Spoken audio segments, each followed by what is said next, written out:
Billy was one of four brothers who all went on to play professional rugby league, Stan, Bobby and Billy with Town, while Malcolm played loose forward in the Blackpool Borough side that reached the John Player Trophy final against Castleford in 1977, the same season that they won a memorable victory against Town at Derwent Park, with Malcolm playing a major role. On leaving school he took to amateur rugby league, where he was to become hot property. His first club was Broughton Moor, where he played in the under-17s, under-19s and open age sides.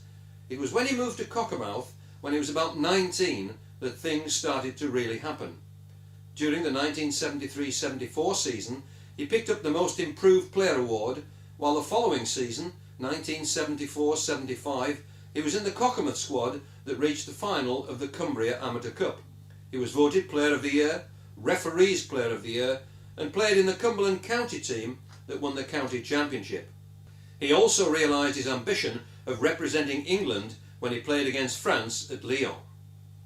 Cockermouth had an excellent side in those days, and several players went on to play professionally, including his brothers Stan and Bobby, Colin Hall and Joe Stewart. The coach at the time was Derek Branthwaite, who was instrumental in Bill arriving at Derwent Park. So Billy chose to join his local professional club Workington Town and remained loyal to them for the whole of his career. Billy was a loose forward who stood 6 foot 2 inches and weighed 14 stone, although he never looked that heavy. He was a heck of a forward, very quick and long striding, with a debilitating sidestep, a devastating line in cover tackling, the ability to go the full 80 minutes, an aggressive streak which he learned to temper, and a grin like a Cheshire cat. Tom Mitchell wrote, "Early on he reacted to punishment by retaliation. I told him to model his attitude towards hurtful tackles on those of Gus Risman and Johnny Mudge. Gus because he never let his tackler know that he was hurt, and John Mudge because he always reacted with a smile to let his opponent think that if that was his best shot, it hadn't worked. Hence the Pattinson smile. Laugh at them, William, laugh." Billy's debut in 1975 came in a rarity, a trialless rugby league match, when Town drew 2-2 at Rochdale Hornets. Billy then scored 2 tries in a 25-14 home loss to Lee on the 1st of February 1976. They were the first of 67 he would amass for the club over 12 seasons. Town were promoted to Division 1 at the end of Billy's first season.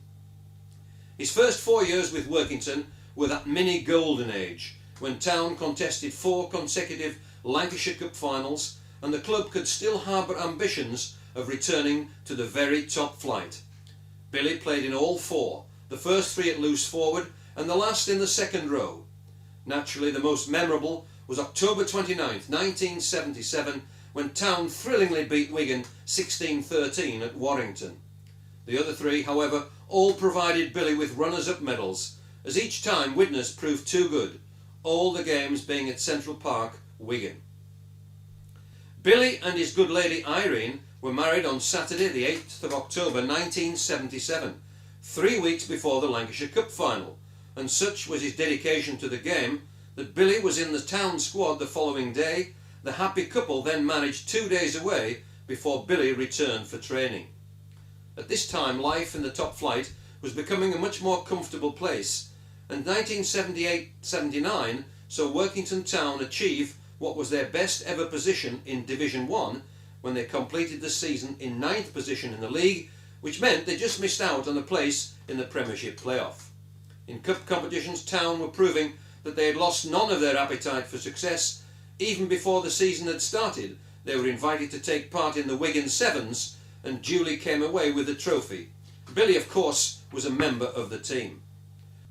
From 1980-81, however, Town were relegated, and for 5 seasons running the team yo-yoed between the divisions, winning promotion in 1981-82 and 1983-84, only to go down again each time.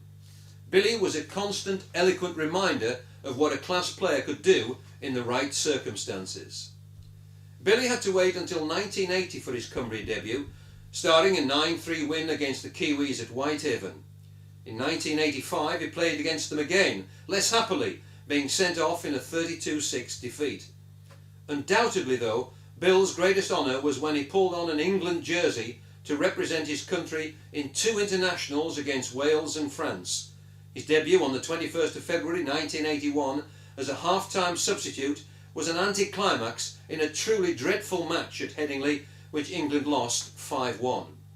Billy played in England's next match at second row on the 18th of March, enjoying a 17-4 victory over Wales at Craven Park, Hull. In 1986, loyalty for his first 10 years of service was rightly recognised through his testimonial. Tom Mitchell wrote, "His ceaseless foraging was the aspect of his play that brought him international recognition, but his cover tackling was just as important as he flogged outside centres and wingmen down when all seemed lost."